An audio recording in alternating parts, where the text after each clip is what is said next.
मूंगफली से तो आपने बहुत तरह की रेसिपी बनाई होगी। चलिए आज मैं आपके लिए लेकर आई हूँ ऐसी लाजवाब रेसिपी जो आपके त्योहारों में चार चांद लगा देंगे। और इस रेसिपी को एक बार जरूर बनाइएगा, आपको बाजार वाली मिठाइयाँ भी फीकी लगेगी। बहुत ही आसान है और बिना घी, कंडेंस मिल्क और मावा के बस थोड़ी सी चीनी और मूंगफली से ये एकदम सॉफ्ट और टेस्टी मिठाई बनेगी। मैंने 2 तरीके से इसे बनाना बताया है जिसका टेस्ट बिल्कुल काजू कतली की तरह है। तो आइए देखते हैं ये मुंह में घुल जाने वाली मिठाई की रेसिपी कैसे बनाया जाता है। तो यहाँ पे मैंने 2 कप कच्ची मूंगफली के दाने लिए हैं।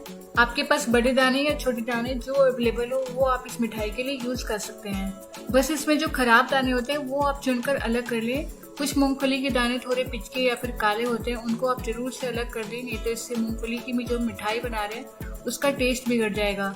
अब हमें इन मूंगफली को रोस्ट करना है, तो इसे हम गैस की फ्लेम पर रखेंगे। बस हमें धीमी आंच पर 3 से 4 मिनट तक इसे भून लेना है। बस हल्के हल्के से इस पे ब्लैक स्पॉट्स आ जाएं, उतना ही हमें भूनना है, बहुत ज्यादा इसको हमें भूनना नहीं है। और ध्यान रखिए भूनते टाइम में मूंगफली के दाने जले ना। तो एक एक स्टेप आप बहुत ध्यान से देखिए मिठाई बनाने के लिए। तो देखिए मैंने इसको 3-4 मिनट भूना है और ये हमारी मूंगफली अब भुनकर तैयार है। अब हम इसे एक अलग प्लेट पर निकाल लेंगे और इसको हल्का सा ठंडा कर लेंगे। थोड़ा ठंडा होने के बाद हम इसके छिलके उतारेंगे। तो छिलके आप ऐसे उतार सकते हैं हाथों से मसल कर, या फिर आपको मैं एक इजी तरीका बता रही हूँ, इसे आप एक कॉटन के कपड़े में रख लें और इस तरह से हाथों से रब करें जैसे मैं आपको दिखा रही हूँ। इससे जो छिलके हैं वो किचन में उड़ेंगे भी नहीं और फैलेंगे भी नहीं। तो ये तरीका बहुत ही इजी है मूंगफली के छिलके उतारने का। इस तरह से बहुत ही आसानी से आप मूंगफली के सारे छिलके उतार सकते हैं। तो देखिए कपड़े के अंदर मैंने इसको 3 से 4 बार रब किया है और कितने अच्छे से ये सारे छिलके अलग हो गए हैं। अब हम इनके छिलकों को इस तरह से हाथों के ऊपर रखकर अलग कर लेंगे, क्योंकि छिलके बहुत हल्के होते हैं तो ये आसानी से हाथों से अलग हो जाते हैं। मूंगफली के छिले हुए दानों को हम एक अलग बाउल में डालते जाएंगे और इस तरह से हम सारे मूंगफली के छिलकों को छिलकर अलग कर लेंगे। तो यहाँ पे दोस्तों मैंने सारे मूंगफली के छिलकों को उतार कर अलग कर लिया है। अब हमें इन मूंगफली के छिलकों को ग्राइंड करना है। तो यहाँ मैंने ग्राइंडर डाल लिया है, इसमें हम आधे मूंगफली के छिलके डालेंगे। इसको हम 2 बैच में पीस कर तैयार करेंगे। तो इसे ग्राइंड करने के लिए इसको कंटिन्यूअस ना चलाएं, इसे रुक रुक कर 4 से 5 बार चलाएं और आराम से इसको ग्राइंड करें, नहीं तो मूंगफली में जो नेचुरल ऑयल होता है वो रिलीज होगा और इससे ये गीला हो जाएगा। तो देखिए मैंने इसको इस तरह से पीस कर तैयार कर लिया है। अब हम इसको एक छन्नी के ऊपर रखेंगे और इसको हम अच्छे से छान लेंगे, क्योंकि हमें इसका एक महीन सा पाउडर बनाना है और इसका जो दरदरा पाउडर होगा उसको हम दोबारा से पीस कर महीन कर लेंगे। तो देखिए जैसा मैं आपको दिखा रही हूँ इस तरह से इसका बारीक पाउडर बनाकर तैयार करना है आपको, जिससे जो मिठाई है वो बहुत ही ज्यादा सॉफ्ट और स्मूथ बनेगी। तो यहाँ पे मैंने सारे मूंगफली के छिलकों को अच्छे से पीस लिया है और कुछ इस तरह का इसका टेक्सचर होना चाहिए। अब हमें इसमें 1/4 छोटी चम्मच इलायची पाउडर मिला देना है और साथ ही में 1/4 कप हम इसमें मिल्क पाउडर डालेंगे, यानी कि दूध का पाउडर, और इसे डालकर हम अच्छे से मिक्स कर लेंगे मूंगफली के पाउडर के साथ। और अब चलते हैं इसकी मिठाई बनाने के लिए। तो यहाँ मैंने एक पैन गरम होने को रखा है, इसमें हम 1 कप चीनी डालेंगे और साथ ही में आधा कप पानी डालेंगे और इसको बस हम घुलने तक पकाना है, जब तक चीनी अच्छे से पानी में घुल नहीं जाती। देखिए 2-3 मिनट बाद की चीनी अच्छे से पानी में घुल गई है और बस हमें इसको अब मीडियम फ्लेम पे 1 तार की चाशनी आने तक इसको पकाना है। बस हल्का सा 1 तार बने उतना ही तक आपको इस चाशनी को पकाना है। थोड़ी देर बाद हमारी ये चाशनी बनकर तैयार है, आप देख सकते हैं हल्का सा इसमें तार बनने लगा है। बस इसी स्टेज पे हमें ये मूंगफली का पाउडर जो हमने मिल्क पाउडर और इलायची पाउडर मिला के रखा है ये हमें इसके अंदर डाल देना है। गैस की फ्लेम को धीमी रखिए इसको डालते टाइम, और सारा ये पाउडर डालने के बाद इसे अच्छे से मिक्स कीजिए।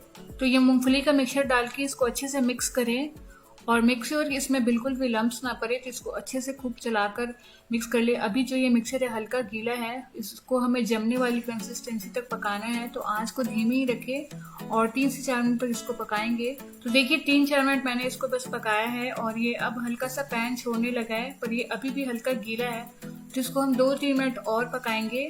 तो थोड़ी देर बाद ये देखिए अब बिल्कुल एक जगह इकट्ठा होने लगा है और ये जमने वाली कंसिस्टेंसी में आ गया है। आप इस स्टेज पे गैस को बंद कर दें और इसको चेक करने के लिए आप एक चम्मच पे थोड़ा सा इसका मिश्रण लें और हाथों से इस तरह से चेक करें इसका छोटा बॉल बनाकर। तो देखिए ये अच्छे से बन रहा है, मतलब ये एक डो वाली कंसिस्टेंसी में आ गया है। तो बस इस स्टेज पे हमारा ये मिश्रण अब बनकर तैयार है। इसको और स्मूथ करने के लिए आप एक मैशर ले लें और इसको अच्छे से इस तरह से मैश कर लें।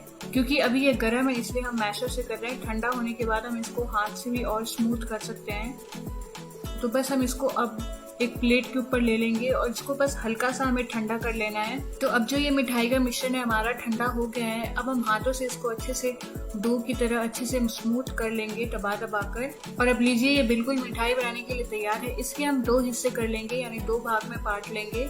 और इससे मैं आपको 2 तरीके की मिठाई बनाने बताऊंगी। एक तो मैं आपको बिल्कुल काजू बर्फी जैसी इसको बनाना बताऊंगी और दूसरी मैं आपको केसर पिस्ता वाली मिठाई बनाना बताऊंगी। तो पहले हमें इसके एक हिस्से को लेना है और इसको हमें एक रोलिंग बोर्ड पर रखकर इसे रोल करना है। तो देखिए इस तरह से हमें हाथों से दबाकर हल्का सा फैला लेना है और फिर हमें बेलन से इसको स्क्वायर शेप में बेल लेना है। पहले मैं आपको केसर पिस्ता वाली मिठाई बनाना बता रही हूँ, तो इसको हमें स्क्वायर शेप में ही बेलना है। तो जैसा मैं दिखा रही हूँ आपको, इस तरह से आपको चौकोर शेप में इसको बेल लेना है। तो देखिए मैंने इसको चौकोर शेप में बेल कर तैयार कर लिया है। और इसको आपको बहुत ज़्यादा पतला नहीं करना है, इसको आधे इंच की थिकनेस में आपको तैयार करना है।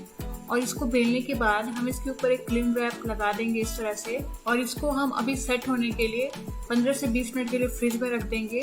वैसे तो ये अभी सेट है, पर इसको और अच्छे से सेट होने के लिए हम 15 मिनट बस इसको फ्रिज में रख देते हैं। और अभी हम जो हमने डो का दूसरा मिश्रण रखा है उससे हम इसको भी रोल करके तैयार कर लेंगे। और इसको हम हल्का सा पतला बेलेंगे इससे, क्योंकि हम ये काजू कतली की शेप में बना रहे हैं। तो इसको भी स्क्वायर शेप देते हुए इस तरह से बेल कर तैयार कर लीजिए, जैसे मैं आपको दिखा रही हूँ। बहुत ही आसानी से ये रोल हो जाता है, आपको अलग से घी तेल कुछ भी लगाने की जरूरत नहीं पड़ेगी, क्योंकि मूंगफली में ऑलरेडी एक नेचुरल ऑयल होता है जिससे हमें इसमें बिल्कुल भी घी डालने की जरूरत नहीं है। तो इसे भी हमने रोल करके तैयार कर लिया है। अब हम इसे भी क्लिंग रैप से रैप करके फ्रिज में 15 मिनट के लिए रख देंगे। तो 15 मिनट बाद मैंने इन्हें फ्रिज से निकाल लिया है। अगर आप इसको फ्रिज में नहीं रखना चाहते तो आप इसको बाहर भी 1 घंटे के लिए सेट होने के लिए रख सकते हैं। और फ्रिज में आप इसको बहुत ज़्यादा देर तक ना रखें, नहीं तो ये हार्ड हो जाएंगे।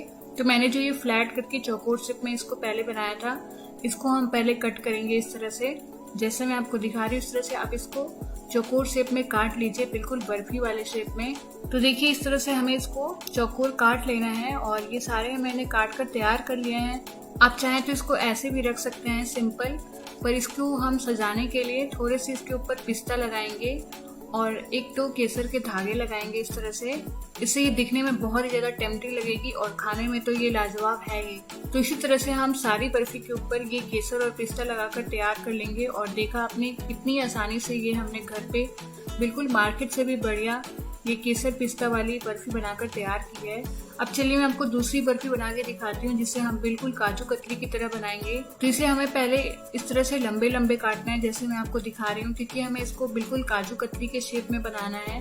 तो इसको लंबे लंबे काटने के बाद फिर हम एक साइड से इसको इस तरह से तिरछा काटेंगे ताकि ये बिल्कुल काजू कतली के शेप में बने।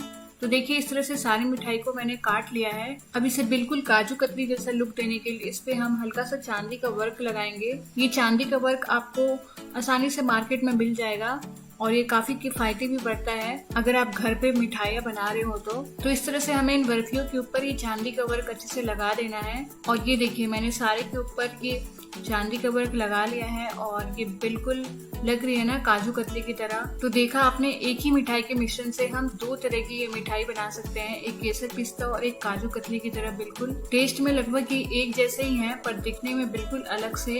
इस तरह से आपने मिठाई घर पर बना रही तो कोई भी गेस नहीं कर पाएगा ये आपने बाजार से मंगाया है घर पे बनाया है। और ये सबको इतनी पसंद आएगी, आप हमेशा ही ये मिठाई बनाकर सबको खिलाएंगे। तो आप भी मेरी बताई हुई इस रेसिपी से ये 2 तरह की मिठाई इन त्योहारों पर जरूर बनाइए।